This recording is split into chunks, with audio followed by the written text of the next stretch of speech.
Hello, everyone, and welcome to Chronically PWS Friday Live. And just checking out some new, hair's kind of crazy, checking out some new video effects here with Sonoma.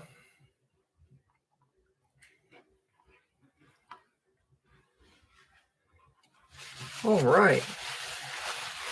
So thank you again for joining me for this Chronically PWS Friday Night Live. Glad you're here, and just wanted to kind of take this opportunity to take about 30 minutes and just talk about some things, and invite you that if this is your first time watching, to join in the chat. And again, you can do that now, or you can, if you're watching this video later and you have a question about something that I said within the video, you can definitely go ahead and just drop a line in the chat. And for this afternoon's live, I just wanted to talk about specifically goal setting and goal reaching, and how whenever Prader-Willi syndrome being a chronic illness, you kind of get hung up on the minutia of the syndrome, the things that you face, the struggles that you face every day, whether it's just physical impediments in terms of movement, exercise, hypotonia, the skin sensitivity issues, the various problems that you can have. Now you can kind of get mired in that. And when we talk about mental illness in terms of Prader-Willi syndrome, and I think long term, is dealing with, and this is true with any chronic illness, but I think for us, because we're kind of born into the scenario of hyperphagia and these other associated ailments, that we kind of get hung up in the anxiety of being chronically ill. And that if we're constantly just living in that state, it can become debilitating in itself, this kind of this weight, no pun intended, of having Prader-Willi syndrome, in terms of the mental tear and the mental weight and the stress that this can cause.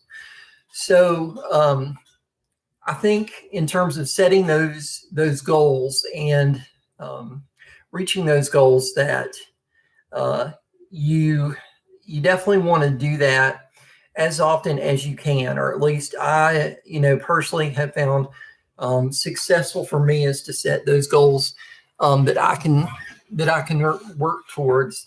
I'm not a small goal setter in terms of a weekly goal or a daily goal.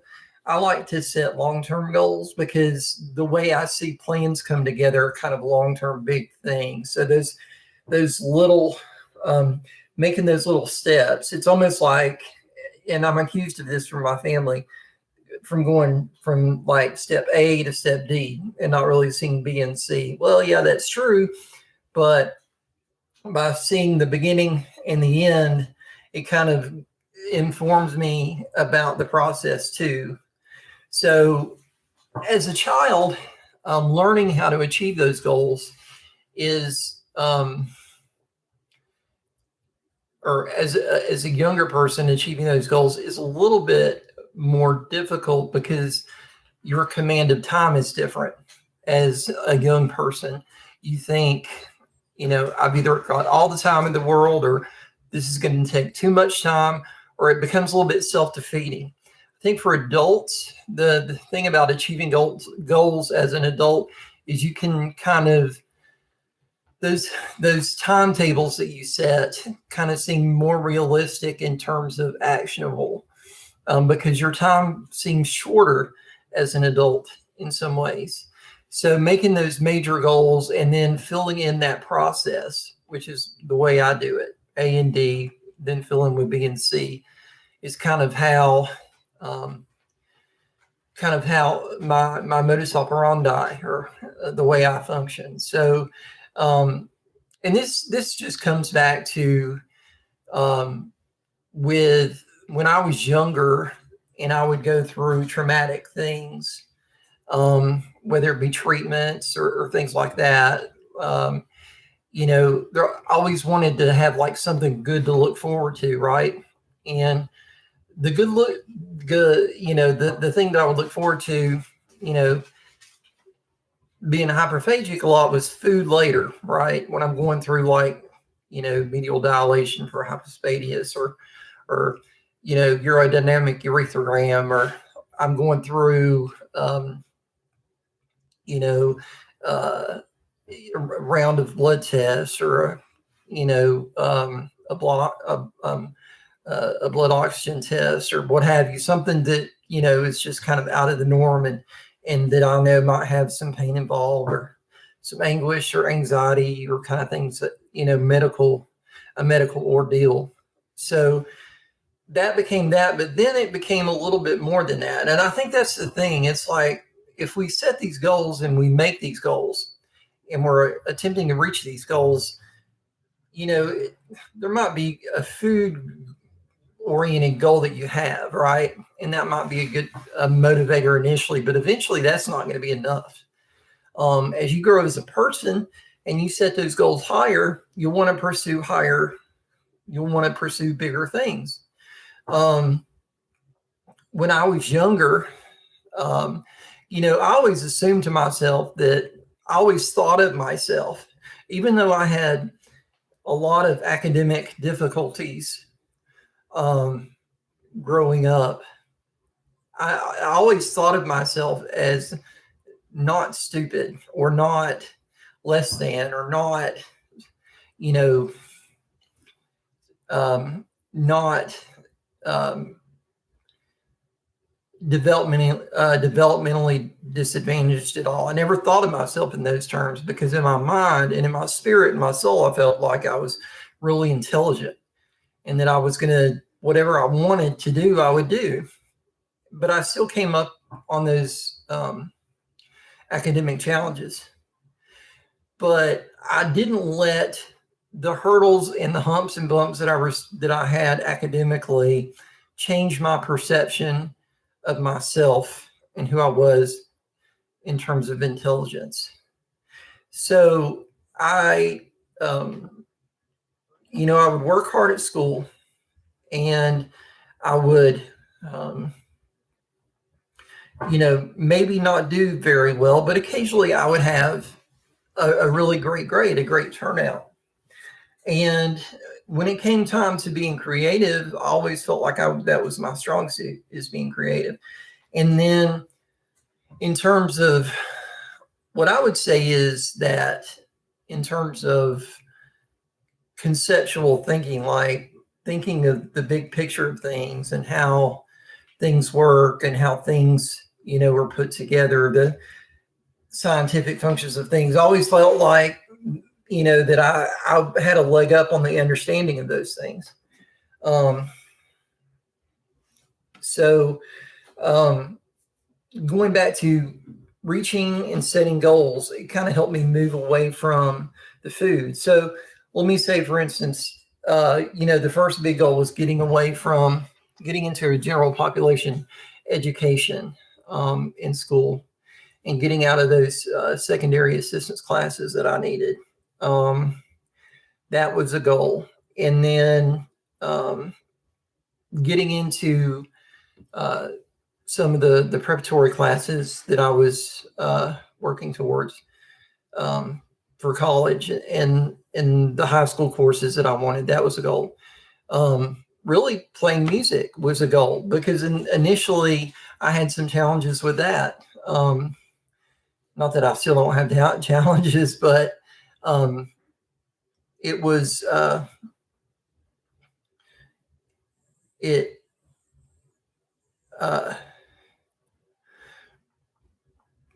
excuse me, it was difficult to kind of concentrate in the fashion and the multitasking that music asks of you initially.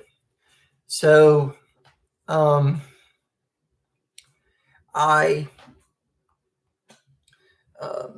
worked through that, and I did well, and I kind of dedicated my own time and my own process to development to make those things better, in terms of practice and in terms of personal study and kind of thinking beyond just the assignments that I was given to try to push myself to achieve those goals. And there was a lot of naysaying in terms of people that kind of stood in my way, and it was encouraged amongst a lot of my teachers that, you know, I really shouldn't pursue what I'm trying to pursue. And the majority said that I shouldn't try to go to college. I shouldn't try to, you know, try to do too many difficult courses, to try to do all these things that, you know, that maybe I would be better off in a different pond, so to speak. Really didn't listen to them. So, you know, actually, my mom had started kind of prescribing to that a little bit, what the teachers were telling her. But I was in staunch disagreement with that. I told my mom, I said, I'm going to college.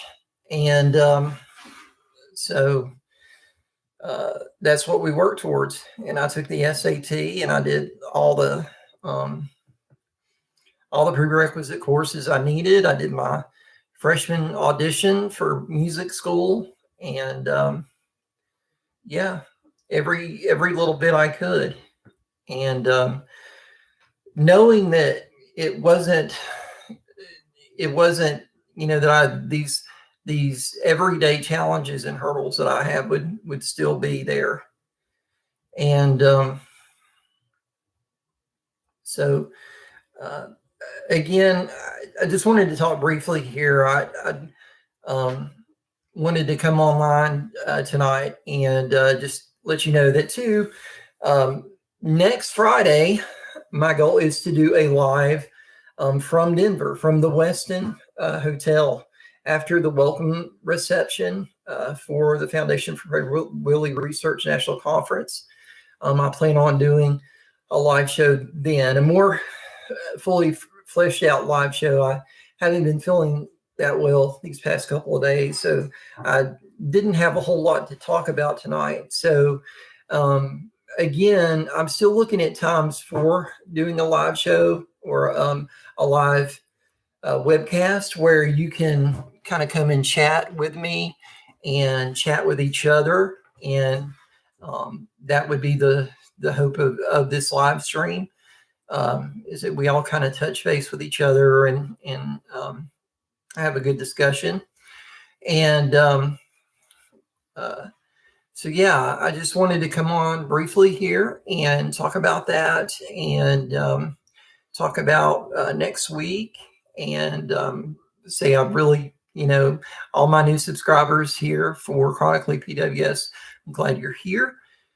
Again, the purpose of this channel and what I'm doing here is catharsis for me to share my experiences with the world about living with Prader-Willi syndrome, and also to engage and make people aware of Prader-Willi syndrome, that this is something that there are, although it's a rare syndrome, only 1 in 5,000 to 6,000 people have it.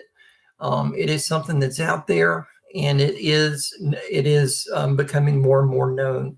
I wanted to raise awareness to that, and I wanted to come here and share my experiences with families, with other people with Prader-Willi syndrome, and just to have a platform here on YouTube that we can have open discussion on, and that we could kind of all contribute to each other. And again, please, if you are watching this live stream back, please drop me a note if there's something that you would like a live stream conversation about. for me to talk about, or you would be interested in chatting on, please drop that in a message. And I hope everyone has a great weekend. I'm going to go ahead and end this live stream because I'm not feeling well, and I will talk to you soon. And I'll be dropping another video really soon. I'm going to hopefully have some more content out from the Summer National Convention for PWSA. I'm going to pull some stuff together for that video and hope to have that out soon. And I hope you're having a great weekend, and I'll look forward to talking to you all again soon. Bye-bye.